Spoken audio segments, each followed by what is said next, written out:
One of the games that I played both as a child and as a parent of a child is Candyland. The beauty of the game, it requires zero skill. That you're trying to get from the starting place through the candy cane forest over Gumdrop Mountain to be the first person to the candy castle. That you simply draw a card off the top of the deck and you move your game piece to the square that has the color on it that matches your card. It's easy. But for reasons I cannot explain, I am terrible at Candyland. I have never won the game. Because there are a few cards that have a particular piece of candy on it, like a lollipop. And if you pick that card, you have to move your game piece to the square on the board that matches that picture, whether it takes you forward or whether it takes you backward. And every time I got ahead, I would pick a card with a piece of candy on it, and it would take me backwards, so I was never first to the candy castle. That the board of Candyland winds back and forth. It goes forward and backward, just like the journey of life, or the journey of faith. That faith does not move in a straight line. It is not a direct path between point A and point B, which means we have to seek renewal along the way. That we need renewal from the burdens of life, whether it is that stress that has a way of accumulating over time, just building up in our bloodstream, or whether it is that lingering sense of helplessness because somebody that we care about is hurting and we can only do so much to fix the problem. Or whether it is that weariness that creeps into our lives because, whether we can admit it or not, we are afraid to make a change, even if that change is long overdue. That it can lead us to what David Brooks calls losing faith in faith. That faith is able to renew our lives and stir our souls, but there are moments when the burdens of life weigh us down so much we are unsure whether faith can lead us forward, which is not a rejection of God. It just might be a loss of clarity, hope, or purpose.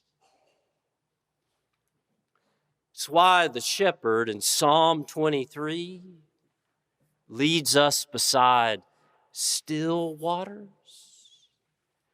That the compassion of God takes us by the hand and leads us to sit down by a place of renewal. That if you ever sat by a pond or a lake, where the water is so still and calm, it looks like glass. That if you sit there long enough, you can start to feel the undercurrents of your life start to calm down. That the calmness of the water begins to create a calmness inside of us. And it's why Jesus says, I am the shepherd who knows your name, whose voice we trust, and who can lead us beside still waters. But Jesus also says, I am the gate, which doesn't sound as comforting.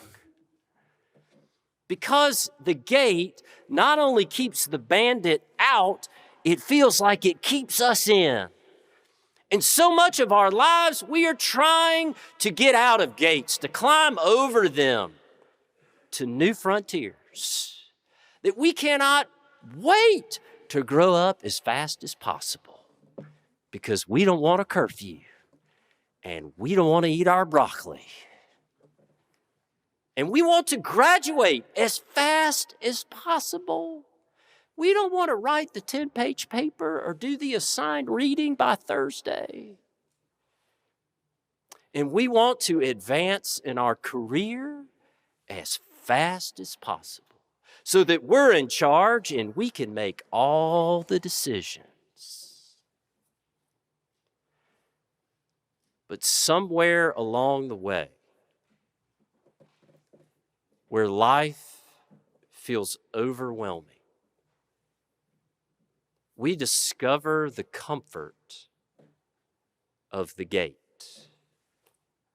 That there are moments where life is so overwhelming, we need somebody else to make the decision.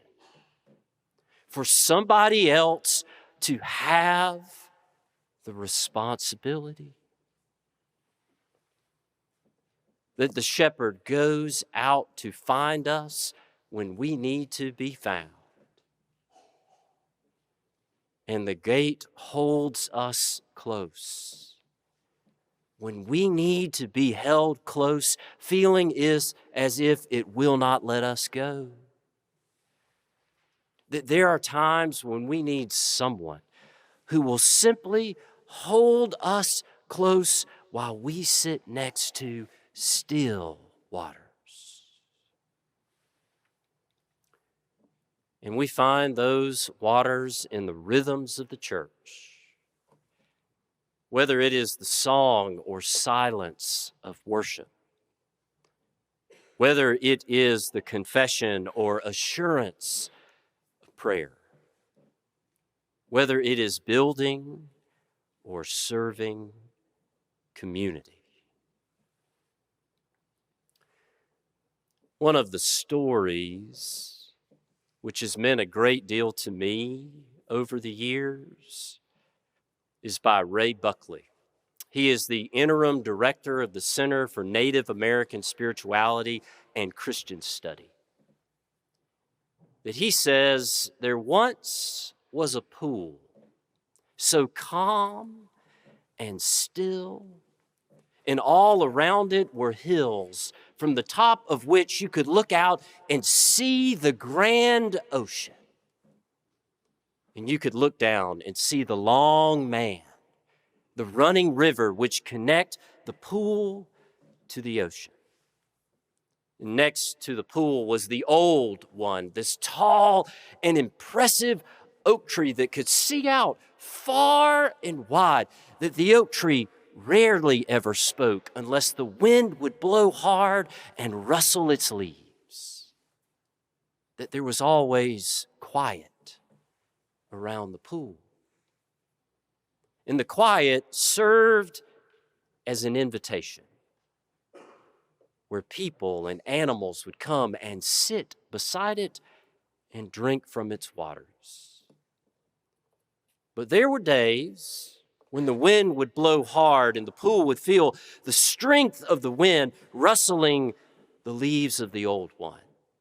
And it would feel the moon and the stars overhead shining down upon it.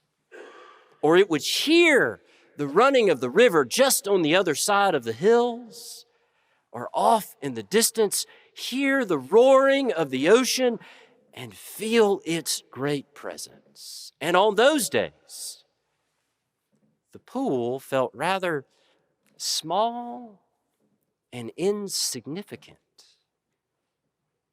And the hills and the Old One, the river and the ocean The moon and the stars could tell that the pool felt rather sad. So they sent word to the Ancient of Days. And the Ancient of Days came and sat down next to the pool and asked, "Why are you so sad?" And the pool said, "The ocean roars and the river runs. The oak tree stands tall and sees far and wide. All I can do is reflect the moon and the stars and the sun. I'm just a small, insignificant pool." And the Ancient of Days said, "The ocean roars. That is its purpose. The river runs. That is what it is meant to do. The oak tree stands tall. That is the way of trees. But you are the place of deepness. You are the water that gives life. You are the place of renewal." And the pool is our faith. That compared to the large, overwhelming burdens and problems of this world, there are days where it seems small and insignificant.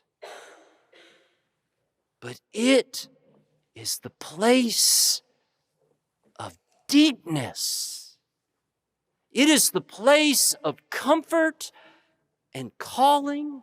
It is the place where we hear the voice of Christ and where others know our names. That there are days where we will feel small and insignificant, but we can always return to the place of deepness and renew our clarity, hope, and purpose in the steadfast love of God. Amen.